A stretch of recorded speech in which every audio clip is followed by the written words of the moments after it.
غټ ګناهونه دا بغیر د توبې نه معاف کېږي. او زه خو وایم چې د ګناهونو ته موږ وګورو د کوم کې چې موږ اخته یو نو واړه به پکې لږې غټ ګناهونه به ډېري که نه که نه صفا یې ټول دي چې غلي ناستي تاسو نه ګناه نه کېږي. زه خو یم چې غټ به پکې ډېري یعنې زه به راته ظاهري ګناهونه شمار کړم ظاهري نور خو ما ته پته نشته هر انسان د خپل ځان نه ښه خبر دی. دروغ ویل غټه ګناه ده، دوکه ورکول غټه ګناه ده، حرام خوراک غټه ګناه ده، فحاشۍ ته کته غټه ګناه ده، فحاشي کول غټه ګناه ده، ګیره خریل غټه ګناه ده، پنسې د ګیټو نه کته ساتل غټه ګناه ده، ظلم کول غټه ګناه ده، مونځ قصدن عمدن ناوخته کول غټه ګناه ده، یا یې نه کول والعیاذ بالله چې همیشه داسې سړی کفر ته وځي او داسې پسې بیا ځه. یعنې دا خو ورته زه هغه ګناهونه چې کوم یعنې ظاهري موږ لیدلي دي یا ښکاره دي موږ ته، نور خو هغه خو الله خبر دی. که چېرته یو سړی دا ووایي چې یاره د آیت کې خو الله ویلي دي چې الله د ټولو خلکو ګناهونه بخي یا الله ټول ګناهونه بخي، دا الله بخي چې ته خو الله ته واپس شي که نه. ته خو چې ته یو ورځ الله ته عاجزي ښکاره کړې یو ورځ وژاړه الله ته که نه. زه تاسو نه دا سوال کوم او ځان له جواب ورکړه تا کله ژړلي دي الله ته چې زما ګناهونه وبخ؟ کله ته الله ته فریاد کړی؟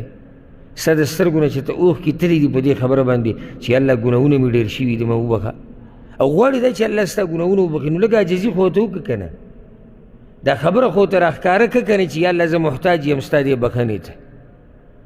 یعنې دا خو دې ته خو تکبر او بدماشي وایي چې یعنې الله دې زما ګناهونه وبخي خو زه الله ته نه واپس کېږم، دې ته خو بدماشي وایي، دې ته خو تکبر وایي، دې ته خو لویي وایي. داسې سړي ګناهونه خو الله نه بخي. یعنې که موږ دې آیت ته خوشحاله یو چې یاره الله خو ګناهونه بخي، خو الله د چا ګناهونه بخي که نه؟ دا آیت د هغه چا دپاره دی چې الله ته واپس شي. دې کې دعوت دې ته دی چې راشه د الله طرف ته، راشه د الله طرف ته. د مسلمان نه ګناه کېږي خو دی واپس کېږي الله ته، نو هله ول الله ګناهونه وبخي. ګوره سورت قاف کې یو آیت دی الله وایي الله د جنت باسو کی چې قیامت پر ورځ به جنت نږدې کړی شي مؤمنانو ته او دا نعمتونه به ول الله ورکړي. نو بیا هغه آیتونو کې الله وایي هذا ما توعدون لكل اواب حفیظ. دا ټول نعمتونه د هغه چا دپاره دي چې هغه اواب انسان. ښه اواب چا ته ویلی کېږي؟ مفسرین وایي اواب ویلی کېږي الرجاع الى الطاعة عن المعاصي، د ګناهونو نه واپس کېدونکی د الله بندګۍ ته. دې نه دوه خبرې راووتې، یو دا چې د مؤمن نه ګناه کېدی شي او کېږي دي، ځکه اواب معنی دا ده چې د ګناه نه واپس کېږي دیندارۍ ته.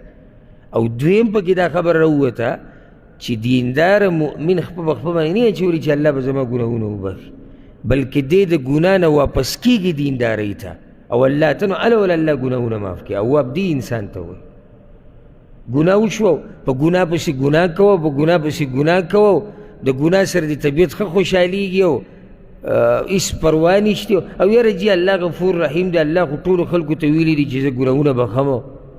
الله ګناهونه بخي خو د هغه چا چې الله ته واپس شي او هغه لایق یې د دې چې الله وله ګناهونه وبخي. نو د مؤمن بنده خوی دا دی چې دی توبه وباسي وخت په وخت. توبه یعنی باب الامل د امیدونو دروازه ده. توبه هغه دروازه ده چې هغه کولاو دروازه ده.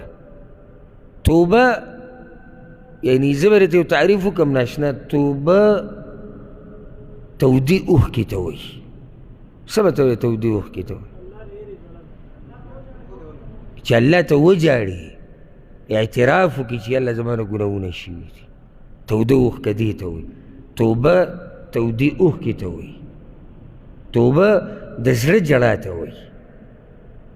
توبه ګناه باندې یو سړی پښیمانه شي دې ته توبه ویلی کېږي. توبه دې ته وایي چې ته د الله در ته ودرېږي که نه او عجزي الله ته وکړي، اندامونه دې الله ته عجزي وکړي او حال دې هم دا وایي او ژبه دې هم الله ته دا وایي چې یا الله ستا نه علاوه بل څوک نشته چې هغه زما د ګناهونه وبخي. یا الله که ته ما د خپل در نه واپس کړې نو ما ته بل در نه دی معلوم چې زه هلته توبه وباسم. یا الله که ته زما ګناهونه نه بخي نو ما ته بل څوک نه دی معلوم چې هغه دا ګناهونه وبخي. یا الله زه بیا نه راواپس کېږم ستا نافرمانۍ ته. یا الله ما بچ کړه ستا د نافرمانۍ. دې ته توبه ویلی کېږي. او دا یو خبره یاده کړئ ګورئ ښه ډېره فایدهمنه چې په دې باندې ډېر عوام نه دي پوه. توبه ګورئ په هر مسلمان واجب ده، صرف ګناهګارو دپاره نه ده. ګورئ یو دا خبره یاده کړه، یعنی د بعضو په ذهن کې دی چې توبه به هغه سړی وباسي چې دی سهار ماښام په ګټو ګناهونو کې لګیا او دا منځونه چې پرېږدي او دا فحاشي چې کوي او دا قتلونه چې کوي، توبې د دوی دپاره دي، نه زما دپاره نه ده توبه. توبه د هر چا دپاره ده. نیک عمله دینداره هدایت یافته خلک دوی به هم وخت په وخت د توبې تجدید کوي، الله ته به واپس کېږي. ګوره الله قرآن کې دا وایي، دې ته غوږ کېږده وتوبوا إلى الله جميعا أيها المؤمنون. الله وی توبه وباسئ ټول ای مؤمنان. دا آیت خو واضح ده چې رسول صلی الله علیه وسلم دنیا کې دا آیت نازل شوی دی. په دې کې صحابه کرامو ته خطاب نه دی. الله صحابه کرامو ته نه وایي چې توبه وباسئ. نو چې صحابه کرامو ته الله وایي توبه وباسئ نو ما ته توبې ویستو ته ضرورت نه لرو، بلکې دې نه اخوا واوړه. رسول صلی الله علیه وسلم امام التائبین دی.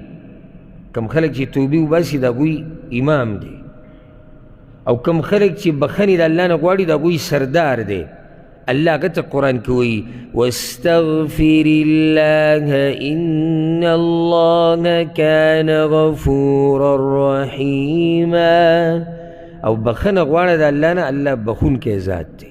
حالانکه پیغمبر صلی الله علیه وسلم خو الله د ګناهونو نه ساتلی، نو بیا ورته ولې الله وایي چې بخنه غواړه. موږ له تربیت راکوي چې دا بخنه غوښته، دا توبې ویسته، دا صرف دې پورې نه تړلی شي چې یو سړی به سهار ماښام او غټ ګناهونه به کوي او ډېر به کوي، دی به توبه وباسي.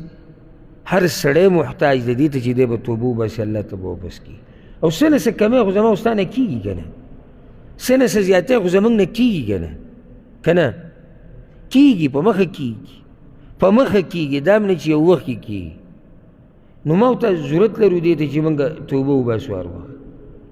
رسول صلی الله علیه وسلم بارک یو حدیث کې راځي، صحیح مسلم کې دا حدیث دی. هغه وایي یا ایها الناس ای خلکو توبو الی الله، توبه وباسي الله ته واپس شئ. فانی اتوب فی اليوم 100 مره. رسول صلی الله علیه وسلم وایي زه د ورځې 100 پیرې توبه وباسم. دې خبرې ته غوږ کېږدئ ورې. او چې څوک وایي هغه انسان دی چې هغه ته سید الاولین والآخرین ویلی کېږي. هغه انسان چې هغه به د جنت دروازه کولاوي د الله په اذن سره. هغه انسان چې یعنی حوض کوثر اوبه به هغه تقسیموي. هغه انسان چې هغه د آدم د بچو سردار دی، د پیغمبرانو سردار دی. هغه وایي زه د ورځې 100 پیرې توبه وباسم. زه تا نه دا تپوس کومه تا په دې تېر شوي 5-6 ورځو کې څو پیرې توبه ویستې ده؟ ورځ به راته نه یادومه، ځکه چې بیا به تاسو وایي چې ته ډېر پکې خوږ شو. ورځ اوس د ورځې خو موږ توبه نه شو ویستی چې روزانه به وباسو. خو زه تا ته دا یم چې په دې یو هفته تېر شوي هفته کې تا څو پیرې توبه ویستې ده او الله ته واپس شوی او الله ترې جړلي او الله ترې فریاد کړی. دا انسان د ورځې 100 پیرې توبه وباسي او دا د الله هغه پیغمبر دی چې د ده په شان انسان د ځمکې باندې نه خپه ایښودی او نه وپېژني چې د څوک بل څوک کېږي، او دې 100 پیرې توبه وباسي. خبره مې دې پورې کوله چې دا توبه د هغه چا دپاره نه ده چې دې شپه ورځ غټ ګناهونه کوي او بس جسم دې ګناهونو کې نښتی او نه چې زه خو مونځ هم کومه او زه خو پکې تلاوت هم کوم او زه درس هم کوم او زه دین هم زده کومه، زما دپاره به توبه لازم نه وي. چې پیغمبر ته الله وایي ته بخښنه غواړه، ما او تا به بخښنه نه غواړو د الله نه.